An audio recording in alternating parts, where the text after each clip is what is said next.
man, is this a YouTube video? Right, okay, so Good Enough's music video was released this month. The studio spent so much time and energy into it, we have to make sure the behind-the-scenes video is worthwhile. Something engaging, fun to watch, because if we don't, then what if our audience gets mad at us? What if we fail and are unable to make more music videos in the future? What if... Enough of that, let's talk about some animation! Yay. Hello, everybody! If you've been tapped into my activity for the last few months, you'll see that I've been pretty wickedly busy. All of May was spent working on Good Enough's music video, which is out now in its entirety to watch, so you should definitely check it out. And prepping tons of in-person content for MomoCon. If you had a chance to attend Jakeneutron and I's panel at the convention, you were already able to view some of the behind-the-scenes and project work in progresses we teased while there. But if you didn't and still want access to some really cool exclusive stuff, including a link to the full PowerPoint from our panel, then there's a ton of exclusive behind-the-scenes content available to view on my Patreon. Link in the description. However, I wanted to take a beat to really dissect what went into making Good Enough. It's our studio's most ambitious project yet, and also the first instance of 3D animation being implemented into our content. Also, this video was sponsored by the lovely folks over at Milanote, so stay tuned in to learn more about them and how their services can play a huge role in whatever projects you want to tackle in the future. Now let's dive in. Pre-production. When I first approached the idea of making an Inside Out 2 song about anxiety, it went through many different phases of concept. First, I thought I was gonna make a Friday Night Funkin' mod, which I did actually end up doing, by the way. But then it evolved beyond that into a desire for a proper lyrical nerdcore song. That's when I approached my friend Jakeneutron about the idea, because we had actually seen the movie for the first time together as well. I knew he'd understand the visions I was laying out to him, so I began brainstorming right away. We actually have some song concepts for back when we thought it was gonna be FNF mod. I'll play those for you now.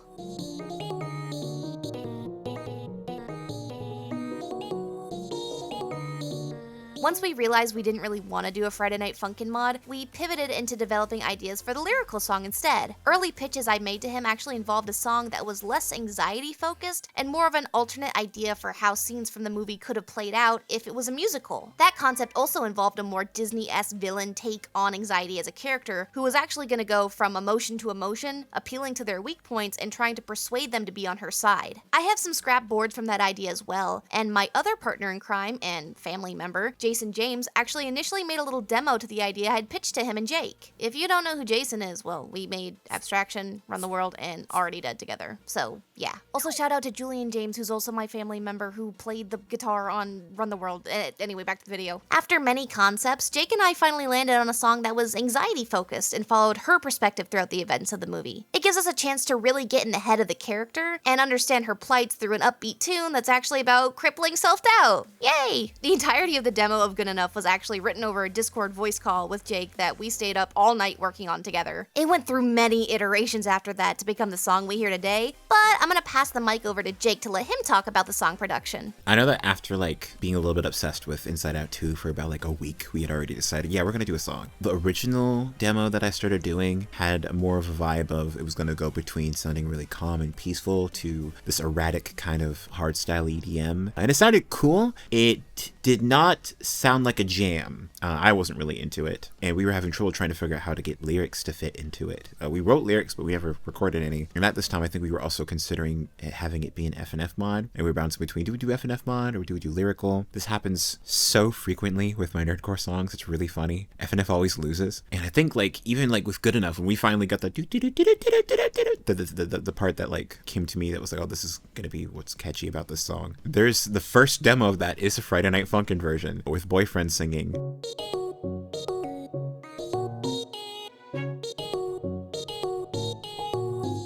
When we pivoted towards lyrical, we didn't want to get rid of it, so Boyfriend is still just snuck into the background as an instrument in the song. You can even technically hear him at the very end where he goes da-da, and then a dun. Close the lid and call it a day. Oh, that's a great idea!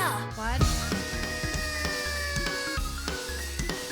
probably one of the biggest callbacks to the movie compositionally that's in there is probably that part where Anxiety has reached the peak of her freak out. The music has kind of died down. You can hear the strings sustaining. You can hear some instruments just going really lightly in the background. That's directly referencing the score from the movie, where like when Joy enters Anxiety's little twister thing, that is happening in the score. And we were like, we need to represent that, because that part is very important to Anxiety's situation here. Although I think what's different, since Good Enough doesn't explicitly follow the story, Joy doesn't enter there. This is more just Anxiety is still alone in there and just screams instead.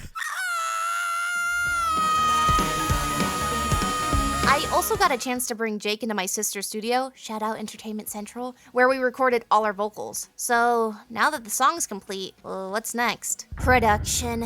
Before we dive into the intricacies of music video production, I want to take a moment to spotlight the sponsor of this video, Milanote. Milanote is a versatile visual workspace designed specifically for creatives. It allows you to organize your ideas and projects into beautiful visual boards. Whether you're brainstorming, planning, or collaborating, Milanote provides a flexible platform to bring your creative visions to life. If you're an artist and a visual thinker like me, traditional spreadsheets and documents can feel a bit uninspiring. That's where Milanote truly shines. It gives you a creative space that feels natural and easy to navigate. At our studio, my producers use Milanote to set up a centralized system for organizing files and content during pre-production. It was a game changer, especially in a phase where clear communication between artists is crucial. Take a look at the pre-production board we built. It made everything accessible, streamlined, and honestly just nice to look at. You can embed images, audio, notes, and basically literally anything your creative brain needs. But why does Milanote stand out? Visual organization. Milanote's intuitive drag-and-drop interface lets you arrange notes, images, links, and files in a way that makes sense to you. Comprehensive templates. With a wide range of templates ranging from film pre-production plans to illustration briefs, you can start your projects with a solid foundation. Seamless collaboration. Milanote is built for teamwork. You can invite collaborators to view or edit your boards, making it easy to gather feedback, brainstorm ideas, and keep everyone on the same page. Privacy and security. All your data is encrypted both at rest and in transit, so it ensures your creative work remains secure. And the Milanote Web Clipper tool, which allows you to save inspiration from any website with a single click. With mobile apps available for iOS and Android, you can manage your projects on the go. Ready to experience Milanote for yourself? You can sign up for free at milanote.com or check out the link in the description. Their free plan offers up to 100 notes, images, or links, and 10 file uploads, perfect for individual projects or small teams. For those needing more extensive features, Milanote offers premium plans with unlimited boards, advanced collaboration tools, and additional storage options. Now back to the video. Production.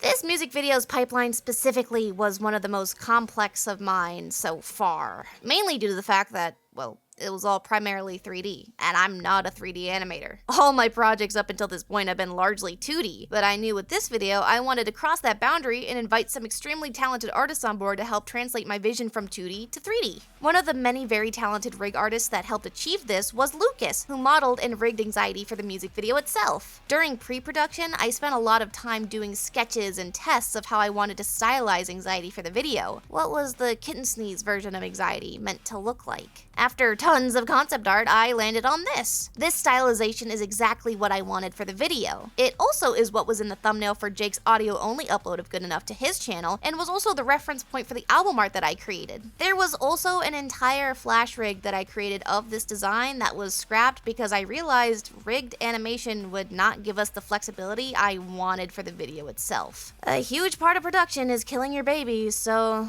RIP 2D flash rig Anxiety, I guess. But now with this style nailed down, it was time for her to transfer to 3D, which was another instance of months of trial and error. The rig itself took around the same production time as the music video itself because she was the focal point of it. If the Anxiety rig was not meeting the standard, then Good Enough wouldn't be what it is today. But that's enough yapping from me. I'm gonna let Lucas talk a little bit about their work on the project. On the production of the model, Robin was directing me towards a specific style that she wanted, and we tested some very cool stuff, some textures and effect, and how the hair should be done. In the end, I had to use a simple trick because sadly the cool hair effect on the hair wasn't working correctly. I did not know how to make the add-on work correctly, and we were getting out of time. So I had to find a simple solution. Her textures also changed a lot, like during the production, Robin wanted wanted me to go with a half-tone style shader, and it was not working so well. It was looking very off, very weird, and I think I spent a week just testing out shaders and materials until we achieved the painterly look.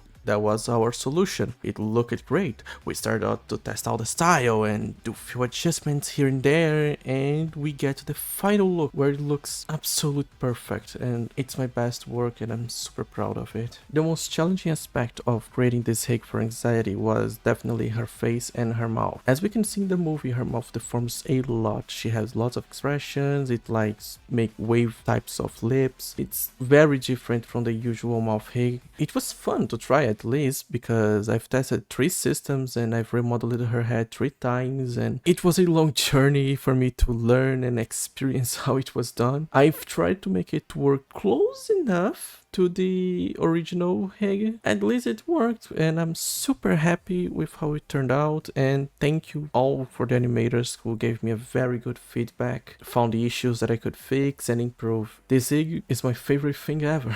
Before I started to model, I wanted to have enough references because she would be my most different work I've ever done, because she wasn't so realistic, she wasn't anatomically correct, she had like a very specific design, and I wanted to make sure the design was very, very, very close to the concept, and of course close to the movie concept too. I did my best to try make her bend a lot, to have lots of bones for deformation, and give the animators the freedom they needed to make cool smear frames and poses and stuff like that. We can see on her face is very deformable. There's a lot of bones, controllers. We have everything that I think was what it needed to look like a 2D character, and I hope I managed to make her look 2D enough to the style of the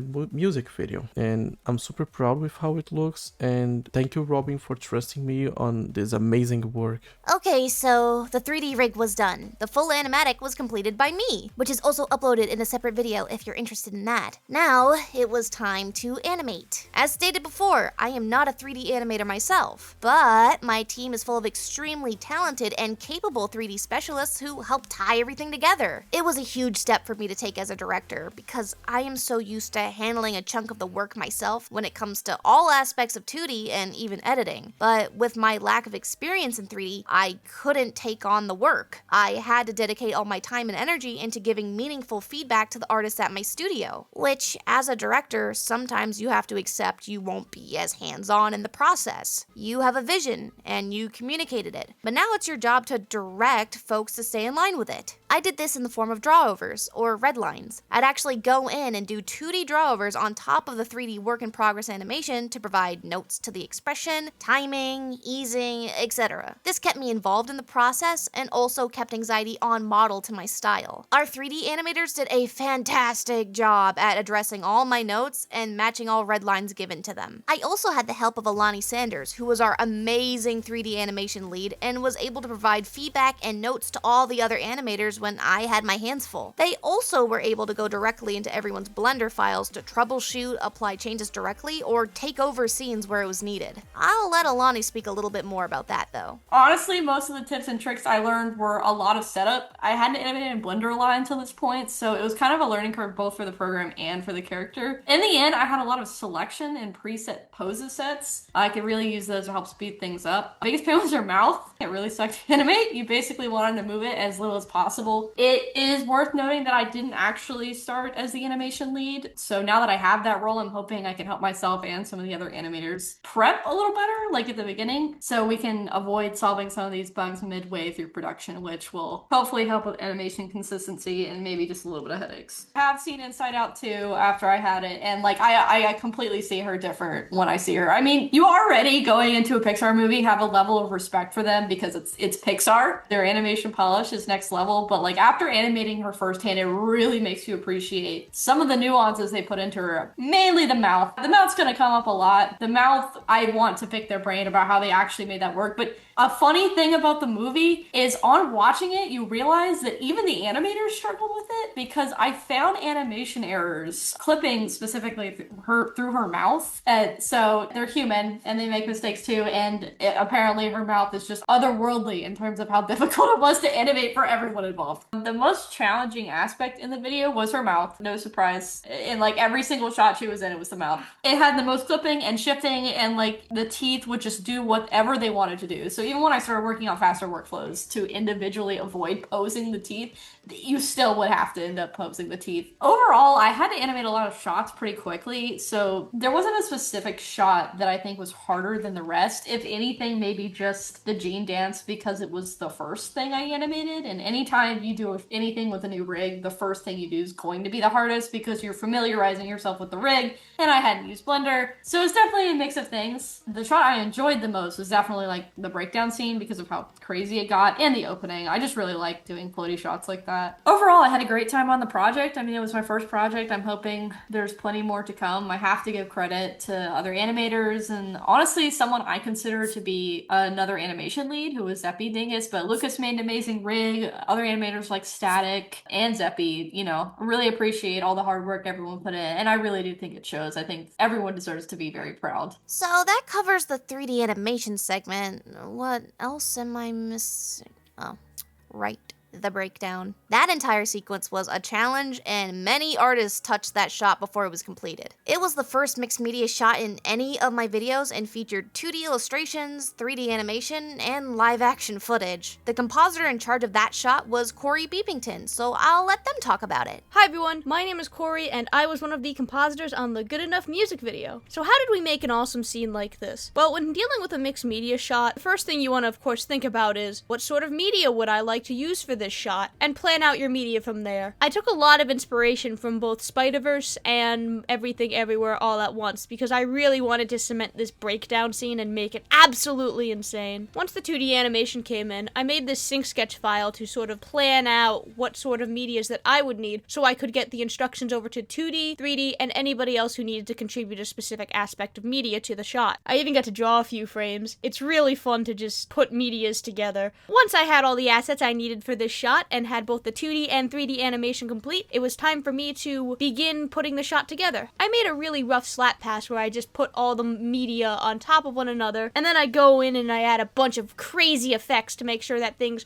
transfer properly and it looks convincing. This part is the hardest part, just to get it to look really, really nice. After hours and hours of staring at this shot forever and ever, eventually end up with this really nice mixed media shot. A lot of people liked it, and I'm really glad that they did. My favorite part was just about how much freedom I was given to create this part. Robin was kind enough to say, yeah, Corey, just go off, make something absolutely insane, and then did a wonderful job directing me into how I could take this shot and push it even further. I wanted to push it and make the absolute craziest 12 seconds. I think the greatest thing ever was when we showed the MV at MomoCon, and during my part, the entire crowd cheered, so it was so awesome to be sitting there and going, oh my god, I did that! So just that moment will live forever in my head. One of the hardest parts of doing this was, of course, just making it work. At the time, I was on a really, really crummy computer that didn't have a great graphics card, so rendering took forever, and just getting it to look right took so many passes. This glass shatter effect ended up being one of the hardest things to do, as we needed it to look perfect. So I would create it and then scrap it, and then create it and then scrap it. Try something new, scrap it. Try something new, scrap it. Eventually, we decided on a simulation, which, thank you for doing a good job, Static. You did awesome.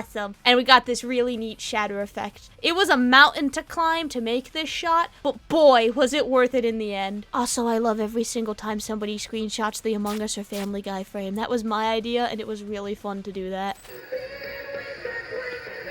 So he's been doing this for like 30 minutes. I think he likes it.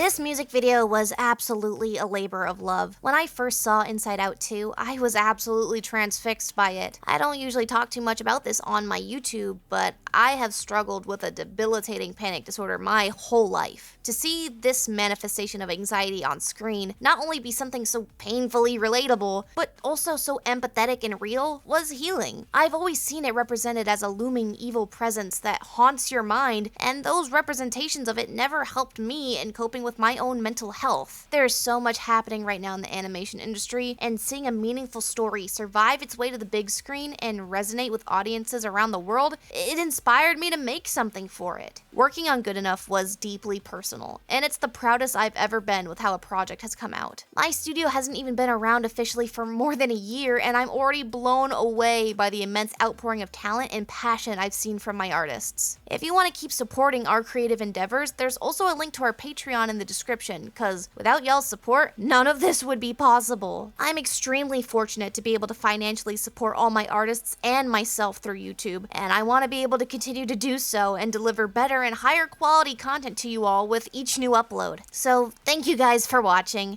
and stay tapped in for more tunes and tunes. See ya!